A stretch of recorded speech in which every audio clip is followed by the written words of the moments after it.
know your work. Many people love your work, and I'm certainly one of those people that fall into the category of loving your work and admiring your work. I don't know if many people know how you started writing. Can we begin there? How did Walter Mosley become a writer? And particularly, how did Walter Mosley become a best-selling author? Well, you know, I'm from California. And that might mean something to some people out there. I don't know. You know, Californians are different.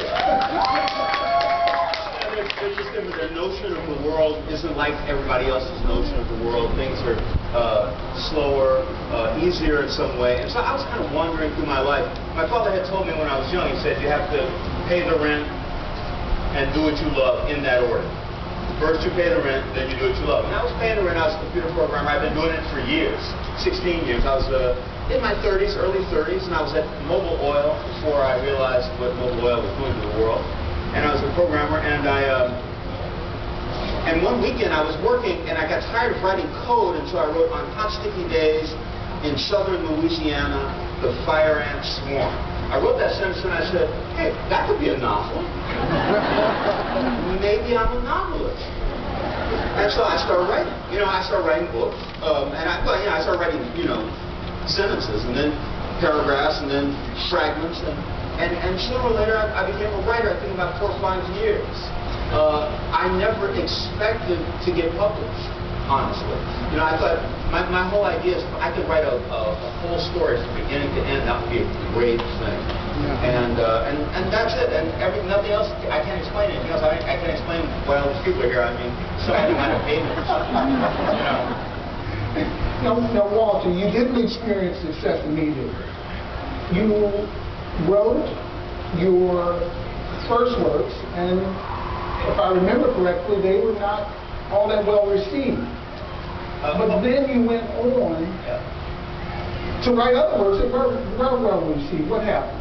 Well, you know, Paul Coates published the first book I ever wrote 6 years after my career started, called Gone Fishing. Black Classic Press, which, you know, and Paul has always been my favorite publisher, always. I had written Gone Fishing. It was a pretty fun story about a guy named Easy Rollins and his friend Raymond Alexander. They were very young, coming of age in the Deep South. And what happened, I wrote the book, I liked it, I sent it to people, they said, we really like this book, but it's not commercial. And I didn't understand. I said, what do you mean it's not commercial? I finally came to like what they thought at that time, so it was about 2 young black men, not particularly educated, black women who weren't the center of the story, coming of age in the Deep South. There's only one white person and she was crazy. And they said to me, they said, white people don't read about black people, black women don't like black men, and black men don't read, so who's going to show you?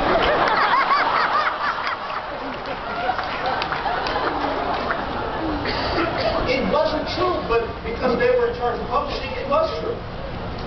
You know, which kind of explains how racism works. And so I wrote another book. I didn't mind, because as I told you before, I never expected to get published.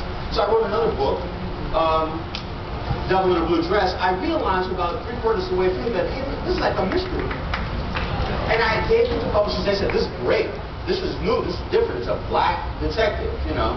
It's kind of like, you know, I don't know, a midget Watusi or something different. And one publisher actually said to me, they said, well, you know, there is another black detective. And I said, well, there's a whole bunch of white detectives. And he said, I don't get your meaning. But Devil in Blue Dress is published and was critically successful. And since then, you know, I've been managing to, you know, publish. I think I've done 33 books now. It's amazing. Wow.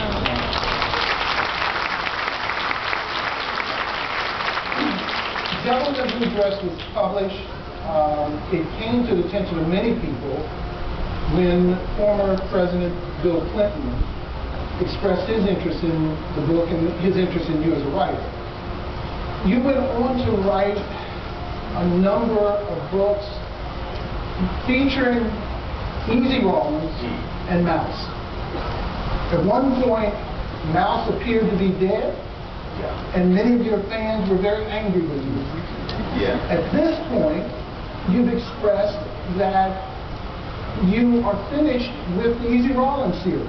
Yes. And Easy appears to be dead. And many of your fans are angry with you.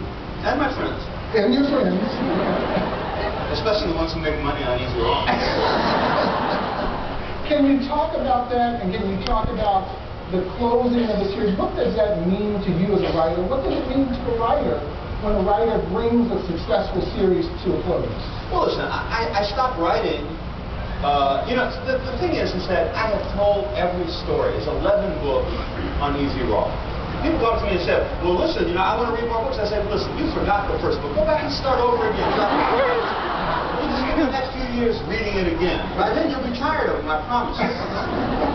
There's nothing new I can say about Easy. All of the major things that I wanted to do with the Easy Rollins series are done. And to write it would be kind of repetitious in a way that wouldn't be satisfactory to me as a writer. And I think even though people don't know it, they would be satisfied as readers. The Easy Rollins series I wrote in an homage to my parents, my father, and my father's family, about those black people who moved out of the Deep South into California and other parts of the country. And those stories that went untold. But now I'm writing the Leonid McGill series, Long Tall. Leonid McGill is about my time. And in Easy's time, every door he walked in, he knew how people were going to respond to him. He knew how white people and black people and everybody else is going to respond to him. Leonid McGill, who lives in my 21st century, every door is a new experience. He has no idea what's going to happen. The world is very complicated. It no longer surrounds the struggle of the black man, for instance. It surrounds many, many things. It's like you go from a solar system to a galaxy. And I'm having an incredible amount of fun writing that series. And there are a lot of Interestingly, Leonid McGill has met with critical success also. Yeah. You've received very good reviews on Leonid McGill. And there's a difference, though, in the Leonid McGill character and the Easy Rollins character. Yeah. There's in addition to what you described in terms of the diverse universe that they've occupied or occupied, but there's a difference between the characters. Easy has seems like he's got a moral compass that has always kept him in the world of what is right. I don't know that Leonid has that same compass. In fact, Leonid comes from a reverse place. How is that, and is there a relationship between the characters? And we also find it interesting, Easy is a character from Los Angeles, your home, where you grew up. Yes. Leonid is a character from New York, your current home where you live now. Is there a relationship? Do you ever see a contrast? How do you describe the difference? I know you dealt with part of this, dealing with the universe, but their moral soul, their moral compass on this earth, how do you look at that? Well, Easy's world, he lives in a world that's guilty.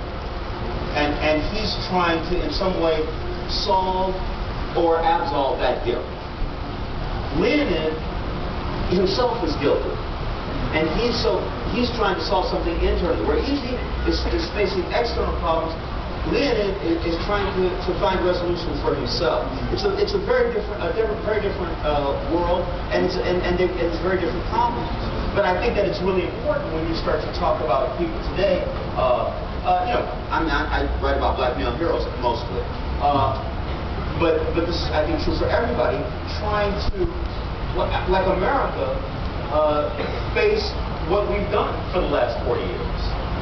Mr. McGill has done some terrible things in New York for the last 40 years. America has done some terrible things in the world for the last 40 years. In both places, there's an attempt at resolution. Hey, let's get on the right path here. Let's start doing the right thing. And it's almost impossible. When everybody hates you, when everybody says, man, that's it. We know him. Shit. He should be in prison.